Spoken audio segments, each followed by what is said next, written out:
Hi hello friends, എല്ലാ കൂട്ടുകാർക്കും ഇന്നത്തെ എപ്പിസോഡിലേക്ക് സ്വാഗതം.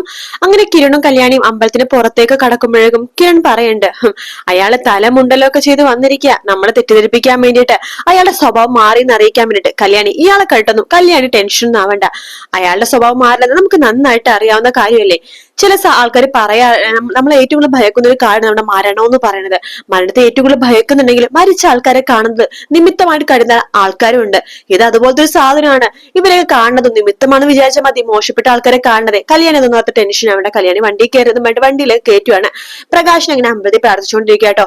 അവരിങ്ങനെ കാറിൽ പോണ സമയത്ത് കിരൺ പറയുന്നുണ്ട്, കല്യാണി നീ ഒന്നും കൊണ്ട് പേടിക്കണ്ട, നിനക്ക് ടെൻഷൻ ഉണ്ടെന്ന് എനിക്ക് അറിയാം. കാരണം നമ്മുടെ ശത്രുക്കളെല്ലാവരും ഇപ്പൊ ഒന്നിച്ചിരിക്കാണല്ലോ, അതിന്റെ ടെൻഷനും പേടിയാ നിനക്ക് എന്ന് പറയുമ്പോ കല്യാണി പറയണ്ട, അത് എനിക്ക് നല്ല ടെൻഷൻ ഉണ്ട്. അതെന്തിനാ നീ ടെൻഷൻ അടിക്കണത്? നിന്നോട് ഒരു ജോത്സ്യം പറയില്ല നിന്റെ താലിക്ക് നല്ല ബലമാണെന്ന്, അതുകൊണ്ട് എനിക്കൊന്നും സംഭവിക്കില്ലെന്ന്. അതേ കല്യാണി, നീ തന്നെയാ എന്റെ ബലം, നീ ഉള്ളിടത്തോളം കാലം എനിക്കൊന്നും സംഭവിക്കില്ല എന്ന് പറയാണ്. അതൊക്കെ ശരിയാക്കിയിരുന്നേട്ടാ, പക്ഷെ നമുക്ക് ഭയം എന്ന് പറഞ്ഞ സംഭവം ഉണ്ടല്ലോ, അതുകൊണ്ട് എനിക്ക് വല്ലാത്തൊരു ടെൻഷൻ പോലെ. പ്രത്യേകിച്ച് കിരണേട്ടൻ അങ്കിളിനെ എനിക്ക് ഏറ്റവും കൂടുതൽ പേടി. പ്രകാശിന്റെ മോനൊന്നും ഒരിക്കലും തിരുത്തില്ലെന്ന് ശരിയാവില്ലെന്ന് എനിക്ക് നന്നായിട്ട് അറിയാം. അത് മാത്രല്ല, കഴിഞ്ഞ ദിവസം മുത്തശ്ശി അമ്മൂമ്മ വിളിച്ചായിരുന്നു. അമ്മൂമ്മ വിളിച്ചിട്ട് എന്റെ പ്രത്യേകം കൂടി പറഞ്ഞ, വിക്രവും അതുപോലെ പ്രകാശനും സ്വഭാവം മാറിയെന്നെങ്ങാനും പറഞ്ഞ് അടുത്തു കൂടിക്കഴിഞ്ഞാൽ ഒരിക്കലും വിശ്വസിക്കരുതെന്ന്. അമ്മൂമ്മയുടെ സ്വഭാവം വരെ മാറി, പക്ഷെ ഇവരുടെ സ്വഭാവം മാറുന്നു ഞാൻ ഒരിക്കലും വിശ്വസിക്കില്ല കിരണേട്ടാ. അതെ, ഇവരൊന്നും ഒരിക്കലും മാറാൻ പോകുന്നില്ല കല്യാണി. നമ്മുടെ ശത്രുക്കളൊക്കെ ഒന്നായ സ്ഥിതിക്ക് നമ്മൾ കുറച്ചൊന്ന് പേടിക്കണം, എന്നാൽ വലിയ കുഴപ്പമൊന്നുമില്ല കല്യാണി എന്ന് പറയാണ്. അയാൾ തലമൊക്കെ മുണ്ടെല്ലാം ചെയ്തിട്ട് സ്വഭാവം മാറിയ പോലെ നടക്കുക, നമ്മളെ ബോധ്യപ്പെടുത്താൻ വേണ്ടിയിട്ട്. നമുക്ക് ഒരിക്കലും അയാളെ വിശ്വസിക്കണം, അയാൾ നന്നാവത്തുമില്ല എന്നൊക്കെ പറഞ്ഞിട്ട് കിരൺ വണ്ടി ഓടിക്കട്ടോ. അങ്ങനെ ഒരു വണ്ടി ഓടിക്കുന്ന സമയത്ത് ഇവിടെ തൊട്ടു പിന്നാലെ ഒരാൾ ഫോളോ ചെയ്യുന്നുണ്ട്. അത് ഗംഗപ്രസാദാണ് കേട്ടോ. പക്ഷെ ആൾ മുഖം ഒന്നും കാണിക്കുന്നില്ല, ജസ്റ്റ് ഇങ്ങനെ ഫോളോ ചെയ്യണ പോലെ അടുത്തേക്ക് ഇങ്ങനെ വരുന്നത് മാത്രമേ കാണിക്കുന്നുള്ളൂ. അങ്ങനെ ഇവര് കാറിലേക്ക് പോകുമ്പോൾ അവരെ ഓവർടേക്ക് ചെയ്തിട്ട് ആ ബൈക്ക് പോകുന്നുണ്ട്. ആ ബൈക്കിൽ നമ്മുടെ ഗംഗപ്രസാദാണ്. മുഖം കാണിക്കാണ്ട് കൈ മാത്രമേ കാണിക്കുന്നുള്ളൂ, കൈ കാണിച്ചിട്ട് ഇങ്ങനെ ഓടിക്കുന്ന ഭാഗം മാത്രമേ കാണിക്കുന്നുള്ളൂ. ശേഷം കാണിക്കുന്ന മനോഹരനെയാണ്. മനോഹർ ഇങ്ങനെ റൂമിലിരിക്കുന്ന സമയത്ത് സരയു അടുത്തേക്ക് വരൂ കേട്ടോ. മനുവേട്ട ഇന്ന എന്ന് പറഞ്ഞിട്ട് കീ കൊടുക്കുകയാണ്. ഇതെന്താ മോളെ, ഇത് എന്തിന്റെ കീയാ? മനുവേട്ട ഇത് ലോക്കറിന്റെ കീയാ. ലോക്കറിന്റെ കീയോ? മോളുടെ ലോക്കറിന്റെ കീയോ? അതെ. ഇനി എന്തിനാ ഞാനിത് ഒറ്റയ്ക്ക് സൂക്ഷിക്കണത്? മനുവേട്ടന്റെ ഇടയ്ക്കിടയ്ക്ക് കുറച്ച് സ്വർണ്ണമൊക്കെ എടുത്തിട്ട് അത് വിറ്റിട്ട് മനുവേട്ടന്റെ അക്കൗണ്ടിലേക്ക് ഇടണം, അതാ എന്റെ സന്തോഷം. എന്തിനാ മോളുടെ സ്വർണ്ണമൊക്കെ എടുത്തിട്ട് ഇങ്ങനെ വിൽക്കണമെന്ന് പറയണത്? നമുക്ക് ഈ കേരളത്തിൽ വരുമ്പോ ഇടയ്ക്കിടയ്ക്കൊക്കെ അത് ഉപയോഗിക്കാലോ. എന്തിനാ മനുവേട്ട, നമുക്ക് ഇനി ഇങ്ങോട്ടൊന്നും വരണ്ട, നമ്മളിനി കുറച്ചു ദിവസം കഴിയുമ്പോഴേക്കും അമേരിക്കയിലേക്ക് പോവില്ലേ? അല്ല, മോളല്ലേ പറഞ്ഞത് നമുക്ക് മൂന്നാറിലൊരു ഫ്ലാറ്റ് പണിയണം, അവിടെ നിൽക്കണമെന്നൊക്കെ. അതൊക്കെ ശരി തന്നെയാ, പക്ഷെ നമ്മൾ വല്ലപ്പോഴൊക്കെ അല്ലേ മനുവായിട്ട് കൂടെ വരുള്ളൂ. അപ്പൊ നമുക്ക് മൂന്നാർ വല്ല റിസോർട്ടിൽ എവിടെയെങ്കിലും നിൽക്കാലോ. എന്തായാലും ഈ സ്വർണ്ണങ്ങളൊക്കെ അധികം നാളെ ഇങ്ങനെ വെക്കണ്ട, അത് കുറേശ്ശെ വിറ്റിട്ട് മനുവായിട്ടിന്റെ അക്കൗണ്ടിൽ ഇടുന്നതായിരിക്കും ഏറ്റവും കൂടുതൽ സന്തോഷം. അല്ല മോളു, ഈ കാര്യം മോളുടെ അച്ഛനോട് അമ്മയുടെ അടുത്ത് പറഞ്ഞു. എന്തിനാ ഞാൻ പറയണത്? പിന്നെ അച്ഛൻ ഇവിടെ ഇല്ല, അമ്മ അവരുടെ സ്വന്തം അമ്മയൊന്നും അല്ലല്ലോ. മോളും അമ്മയെന്ന് വിളിക്കുന്നത് അവരെയല്ലേ. അപ്പൊ അവിടുത്തെ പറഞ്ഞായിരുന്നോ? അവിടുത്തെ പറയേണ്ട കാര്യമൊന്നുമില്ല. മനുവേട്ടൻ്റെ ഒരു കാര്യം ചെയ്യും, മനുവേട്ടൻ ഈ സ്വർണ്ണം വിട്ടിട്ട് എന്താ ചെയ്തോ എന്ന് പറയാണ്. മനുവേട്ടന്റെ അക്കൗണ്ടിൽ ഇട്ടോ എന്ന് പറയാണ്. അല്ല, എനിക്കിത് കൊണ്ട് ഇപ്പൊ തുറക്കാൻ പറ്റുമോ? തീർച്ചയായിട്ടും തുറക്കാൻ പറ്റും. മനുവേട്ടന്റെ എന്റെ ജോയിന്റ് അക്കൗണ്ട് ആണല്ലോ, പിന്നെ ബാങ്കിൽ വിളിച്ചു പറയാം. ഓ അത് മതി മോളു, എന്നാൽ ഞാൻ ഇന്ന് തന്നെ ഈ സ്വർണത്തിന്റെ പകുതിയോളം വിറ്റിട്ട് ഡോളേഴ്സ് ആക്കി എന്റെ അക്കൗണ്ടിലേക്ക് ഇടാം. അത് മതി മനുവേട്ട എന്ന് പറയാണ്. അങ്ങനെ മനുവും സരയും കൂടി സന്തോഷത്തോട് കൂടി നിലത്തേക്ക് വരട്ടെ. ആ സമയത്ത് അവിടെ ഷാരി നിൽക്കുന്നുണ്ട്. ഷാരി വിചാരിക്കുകയാണ് ഇവർക്ക് എന്തെങ്കിലും ഇത്ര സന്തോഷം എന്ന രീതിയിൽ ഷാരി രണ്ടുപേരുടെ മുഖത്ത് മാറി മാറി നോക്കുകയാണ്. അല്ല, രണ്ടുപേരും കൂടി എങ്ങോട്ടേക്ക് പോവാ എന്ന് ഷാരി ചോദിക്കുമ്പോ സരിയോ പറയണ്ട്, ഞാനല്ല മനുവേട്ടൻ മാത്രം പോകുന്നത്, ഹോട്ടലിലേക്ക് പോവാ. അവിടെ കുറച്ച് പേര് ഇന്റർവ്യൂവിന് വന്നിട്ടുണ്ട്, അമേരിക്കയിലേക്ക് പോകാനുള്ള ഇന്റർവ്യൂ, അതിന്റെ ഇന്റർവ്യൂ എടുക്കാൻ വേണ്ടി പോവാ എന്ന് പറയുമ്പോ ഷാരി മനസ്സിൽ വിചാരിക്കണ്ട, ഇന്റർവ്യൂ പെണ്ണുങ്ങളായിരിക്കും, ഏത് ഭാര്യനെ കെട്ടണമെന്നുള്ള ഇന്റർവ്യൂ ആയിരിക്കും അവന് എന്നൊക്കെ മനസ്സിൽ ഇങ്ങനെ വിചാരിക്കട്ടോ. മോളു അത് ഞാൻ പോയിട്ട് വരാം എന്നൊക്കെ പറഞ്ഞിട്ട് മനു അങ്ങനെ ടാറ്റ ബൈ ബൈ ഒക്കെ പറഞ്ഞിട്ട് പോകുവാട്ടോ. അങ്ങനെ മനു പോയി കഴിയുമ്പോഴേക്കും ഷാരി സരിയോട് പറയണ്ട്, മോളെ നീ അവനിങ്ങനെ അമിതമായിട്ട് സ്നേഹിക്കുമ്പോ എന്റെ ജീവൻ പോവാ മോളെ. അമ്മയുടെ ജീവൻ എന്താണ് പോണത്? ഓ എനിക്ക് മനസ്സിലായി, അമ്മ അച്ഛനും ഒരുപാട് സ്നേഹത്തിലാണല്ലോ ജീവിച്ചത്, ഇപ്പൊ അച്ഛനും അമ്മയും ഭയങ്കര ദേഷ്യത്തിലാണല്ലോ. അപ്പൊ ഞാനും മനുവേട്ടനെ സ്നേഹിക്കണം നിങ്ങക്ക് സഹിക്കണ്ടാവില്ല.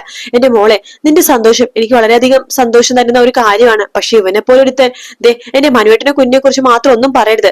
മനുവേട്ടന് കുഞ്ഞുള്ളത് കൊണ്ട് മാത്രം ഞാൻ മരിക്കാതെ ജീവനോടെ നിലനിൽക്കുന്നത്, അത് നിങ്ങൾ ആലോചിക്കണം എന്നൊക്കെ പറഞ്ഞ സാരി അവിടെ പൊട്ടിത്തെറിച്ചിട്ട് പോവാട്ടോ. ശേഷം കാണിക്കുന്നത് രാഹുലിനെയാണ്. രാഹുൽ ആ ഗുണ്ടനെ കാണാൻ വേണ്ടി ഒരു മലമുകളുടെ മുകളിൽ പോയി നിൽക്കുവാട്ടോ. അപ്പൊ ആ ഗുണ്ട മുരുകൻ വരുന്നുണ്ട്. മുരുകനോട് പറയണ്ട്, രാഹുല് ഞാൻ പറഞ്ഞിരുന്നു നിന്റെ അടുത്ത് കിരണ് തീർപ്പാക്കി കഴിഞ്ഞിട്ട് വേറൊരെല്ലാം കൂടി ഇല്ലാതാക്കാനുണ്ടെന്ന്. അപ്പൊ അവന്റെ കാര്യം ഞാൻ പറയാൻ പോണത് എന്ന് പറഞ്ഞിട്ട് ഫോൺ എടുത്തിട്ട് നമ്മുടെ മനോഹറിന്റെ ഫോട്ടോ കാണിച്ചു കൊടുക്കാട്ടോ. ഇവനാണോ അടുത്ത ഇര? അതെ, ഇത് മരുമകനാ, എന്റെ മരുമകൻ. വകയിലെ മരുമകനാണോ? അല്ലടാ, സ്വന്തം മരുമകൻ, എന്റെ മോളെ കെട്ടിയത്. അവനെ കൊല്ലാന്ന് വെച്ചാ അവനെ കൊല്ലൂടാ, അവന്റെ സ്വഭാവത്തിനെ കൊല്ലുകയല്ല, ഞാൻ ഒന്നും പറയുന്നില്ല. അവന് ലോകമെമ്പാടും പെണ്ണ് കെട്ടി നടക്കുന്ന ഒരുത്തനാണ്. ഞങ്ങൾക്ക് ഞങ്ങൾക്ക് അതിനെക്കുറിച്ചൊന്നും അറിയില്ലായിരുന്നു, പ്രത്യേകിച്ച് എന്റെ മോൾക്ക്. അവന് ഒരുപാട് കേരളത്തിന് പുറത്തൊക്കെ ഒരുപാട് പെണ്ണുങ്ങളായിട്ടുള്ള ബന്ധമുണ്ട്. ആഹാ, കൊള്ളാലോ ഇവൻ, കാണാൻ സുമുഖനാണ്, വെറുതെ പെണ്ണുങ്ങളെ ചുറ്റി വലക്കുന്നത്. അതെ, അത് തന്നെയാ ഇവന്റെ കുഴപ്പം. ഇനി ഒരു പെണ്ണുങ്ങളെ വളയ്ക്കാൻ വേണ്ടി ഇവൻ ഉണ്ടാവണ്ട, ഇവന്റെ മുഖം വൃത്തികേടാക്കണം. അങ്ങനെ വൃത്തികേടായിട്ട് അവൻ കുറെ നാൾ അങ്ങനെ ജീവിക്കട്ടെ, അതിനുശേഷം ഇവനെ കൊന്നാ മതി. എന്നാ അങ്ങനെ ചെയ്യാം. ഈ പെണ്ണുങ്ങളെ വളർക്കുന്നത് ഇവന്റെ സൗന്ദര്യം വെച്ചിട്ടാണല്ലോ, അപ്പൊ ഇത് തന്നെ നമുക്ക് ഇല്ലാതാക്കാം എന്ന് പറയാണ്. പക്ഷെ ആദ്യം സാറ് പറഞ്ഞ മറ്റവനെ ആദ്യം ഇല്ലാതാക്കിയിട്ട് ഇവനാക്കാം. ശരിയാ, ഞാൻ ആദ്യം വിചാരിച്ചത് എന്താണെന്നറിയാവോ, ഇവനെ മാറ്റിയിട്ട് കിരണും എന്റെ മോളും തമ്മിലുള്ള കല്യാണം നടത്തണമെന്നൊക്കെ ഞാൻ സ്വപ്നം കണ്ടത്. പക്ഷെ ഇനി അതൊരിക്കലും നടക്കില്ലെന്ന് എനിക്ക് നന്നായിട്ട് അറിയാം. അതുകൊണ്ട് തന്നെയാണ് ഞാൻ കിരണിനെ ആദ്യം ഇല്ലാതാക്കണമെന്ന് പറഞ്ഞത്, അതിനുശേഷം ഇവന്. ശരി സാറേ, സാർ നിന്നെ പൂർണ്ണമായിട്ട് വിശ്വസിക്കാം. അതെനിക്ക് നിന്നെ ഭയങ്കര വിശ്വാസമാടാ. നിന്നോട് ഇത്ര സംസാരിച്ച നിന്റെ ഫസ്റ്റ് മീറ്റിൽ തന്നെ എനിക്ക് മനസ്സിലായതാ നീ വിശ്വസിക്കാൻ കൊള്ളാവുന്നവനാണെന്ന്. ശരി സാറേ, എന്നാ പോയിട്ട് വരാം എന്ന് പറഞ്ഞിട്ട് നമ്മുടെ മുരുകൻ അവിടെ നിന്ന് പോവുകയാണ്. അതിനുശേഷം കാണിക്കുന്ന മനോഹറിനെയാണ്. മനോഹർ വന്ദനും കൂട്ടിക്കൊണ്ട് വലിയൊരു ഹോട്ടലിൽ വന്നിരിക്കാട്ടോ. അധികം ആളൊന്നും ഇല്ലാത്തൊരു ഹോട്ടലാണ്. അവിടെ നിന്ന് ഫുഡ് കഴിക്കാണ്. മോള് കഴിക്കുമോളൂ എന്നൊക്കെ പറയാണ്. എനിക്ക് ഇച്ചിരി മതി എന്ന് വന്ദന ആക്ഷൻ കാണിക്കണ്ട. അയ്യോ, അതെന്ത് ഇത്തിരി കഴിക്കണത്, മോളൊരു ഫുഡ് ഇഷ്ടമായില്ലേ? ഞാൻ വണ്ണം കുറയ്ക്കാൻ വേണ്ടി ഡയറ്റ് എടുക്കാന്ന് നമ്മുടെ വന്ദന പറയാണ്. അയ്യോ, ഡയറ്റ് ഒന്നും എടുക്കല്ലേ കേട്ടോ, പെണ്ണുങ്ങളായ സ്ലിം കുട്ടികളാവാൻ പാടില്ല, കുറച്ച് തടി പൊക്കവും വണ്ണവും ഒക്കെ വേണം, എനിക്ക് അതാ ഇഷ്ടം കേട്ടോ എന്നൊക്കെ പറയാണ്. മോൾക്ക് ഈ വണ്ണോ കറക്റ്റ്, ഇനി വണ്ണം കുറയ്ക്കാൻ നിക്കട്ടെ കേട്ടോ എന്നിങ്ങനെ പറയാണ്. ശരി എന്ന് പറഞ്ഞ വന്ദന തല ഇങ്ങനെ ആട്ടുന്നുണ്ട്. മോളു, ഇവിടെ അധികം ആൾക്കാരൊന്നും വരില്ല, കുറച്ച് സിറ്റിയിൽ കുറച്ച് മാറിയിരിക്കുന്ന ഹോട്ടൽ ആയതുകൊണ്ട് അധികം ആൾക്കാരൊന്നും വരത്തില്ല. പക്ഷെ നല്ല അടിപൊളി ഫുഡുമാണ്, മോള് കഴിക്കുക എന്നിങ്ങനെ പറയുന്നുണ്ട്. അങ്ങനെ അവർ കഴിച്ചോണ്ടിരിക്കുന്ന സമയത്ത് അവിടേക്ക് കല്യാണിയും ജുബാനയും നിഷയും നിധയൊക്കെ വരുവാട്ടോ. അവര് വണ്ടിയിൽ നിന്ന് ഇറങ്ങുമ്പോൾ കല്യാണി പറയണ്ട, അവനെ വരുന്നേട്ടായിട്ട് ഇവിടെ വന്നിട്ടുണ്ട്, നമുക്കൊരു പണി കൊടുക്കാം, നമ്മളെ കാണുന്നതും അവൻ വാലും ചുരുട്ടി പിന്നാമ്പറം വഴി ഓടും, നമുക്ക് നോക്കാം എന്ന് പറഞ്ഞിട്ട് 4 പേരും കൂടി ഹോട്ടലിനുള്ളിലേക്ക് കയറുവാട്ടോ. മനോഹർ ഭക്ഷണം കഴിച്ചുകൊണ്ടിരിക്കുകയാണ്. ഇവരെ കാണുന്നത് മനോഹർ പെട്ടെന്ന് കഴിക്കട്ടോ, എനിക്ക് പെട്ടെന്ന് ബാത്റൂമിൽ പോകണം എന്ന് പറഞ്ഞിട്ട് അവിടെ നിന്ന് ഓടി വേഗം തന്നെ അവിടെ കാണുന്ന ഒരു വാതിൽ തുറന്നു അകത്തേക്ക് കയറി പോവാട്ടോ. അവര് മനോഹർ പോയി കഴിയുമ്പോഴേക്കും വന്ദനയുടെ അടുത്തേക്ക് നമ്മുടെ കല്യാണിയും അതുപോലെ തന്നെ നിഷയും നിധയും അതുപോലെ തന്നെ നമ്മുടെ ജുബാനയൊക്കെ കൂടിയിട്ട് അവിടെ പോയി ഇരിക്കുവാട്ടോ. അപ്പൊ വൈറ്റനോട് പറയേണ്ടത് 4 മാംഗോ ജ്യൂസ് എന്ന് പറഞ്ഞിട്ട് ഓർഡർ ചെയ്യാണ്. അവൻ പോയി ഒന്ന് ചോദിക്കുമ്പോൾ വന്ദന തല ഇങ്ങനെ ആട്ടുവാട്ടോ. ശേഷം നമ്മുടെ മനോഹർ ആ ഡോർ തുറക്കാൻ വേണ്ടി നോക്കുമ്പോഴേക്കും അവിടെ വെയിറ്റർ വരുന്നുണ്ട്. എന്താ സാർ ഈ ഡോർ തുറക്കാൻ നോക്കണം, എനിക്ക് പുറത്തേക്ക് പോകണ്ടിട്ട് മെയിൻ വഴി ഉണ്ടല്ലോ, എടോ എനിക്ക് പിന്നാമ്പുറത്തേക്ക് കൂടി പോകണമെന്ന്. ഇല്ല സാറേ, ഈ ഡോർ തുറക്കാൻ പറ്റില്ല. എടോ, ഞാൻ ഭക്ഷണം കഴിച്ച് ടിപ്പും കൊടുത്തു, അവിടെ ഫുഡ് കഴിച്ചിട്ട് ഭക്ഷണം കഴിച്ചിട്ട് ടിപ്പും കൊടുത്ത് ബില്ലും അടിച്ചു, പിന്നെ എനിക്ക് ഈ വഴി പോയാൽ എന്താ പ്രശ്നം? ഇല്ല സാർ, ഈ വഴി പോകാൻ പറ്റില്ല, അത് താനാണ് തീരുമാനിക്കണം, തുറക്കടോ വാതിൽ എന്ന് പറയണം. അങ്ങനെ അയാൾ വാതിൽ തുറന്നു കൊടുക്കേണ്ട മനോഹർ അതിലേക്ക് കൂടി ഓടി വേഗം കാറിലേക്ക് കയറി ഇരിക്കാട്ടോ. ശേഷം നമ്മുടെ വന്ദനെ വിളിക്കുകയാണ്. വന്ദന ഫോൺ എടുക്കുന്നുണ്ട്. മോളു, ഞാൻ കാറിലുണ്ട്, അകത്തെ ബാത്റൂം വർക്ക് ആവുന്നുണ്ടായില്ല, പുറത്തെ ബാത്റൂമിലെല്ലാം പോയത്, ഇപ്പൊ ഞാൻ കാറിൽ കയറി ഇരിക്കുന്നുണ്ട്, മോൾ എത്രയും പെട്ടെന്ന് വാ എന്ന് പറഞ്ഞിട്ട് വിളിച്ചിട്ട് ഫോൺ വെക്കുവാട്ടോ. വന്ദന പറയുന്നുണ്ട് കല്യാണി എടുത്തൊക്കെ. അതെ, അവൻ വിളിച്ചിട്ടുണ്ട്, അവൻ പിന്നാമ്പറം വഴി ഓടി കാറിന്റെ അകത്ത് ഇരിക്കുന്നുണ്ടെന്ന് പറയുമ്പോ എല്ലാരും ചിരിക്കുകയാണ്. അവന് ഓടും, ഇനി ഒരുപാട് ഓടാനുണ്ട്, എന്ന് ഞാൻ പോട്ടെ, ഒരുപാട് നേരം ഇവിടെ ഇരുന്നാലേ സംശയിക്കും ഞാനും നിങ്ങളും തമ്മിൽ സംസാരിക്കുന്നുണ്ടോന്ന്, എന്ന് ഞാൻ പോയിട്ട് വരാം എന്ന് പറഞ്ഞിട്ട് വന്ദന അവിടെ നിന്ന് ഇറങ്ങുവാട്ടോ. വന്ദന നേരെ കാറിന്റെ അടുത്തേക്ക് വരികയാണ്.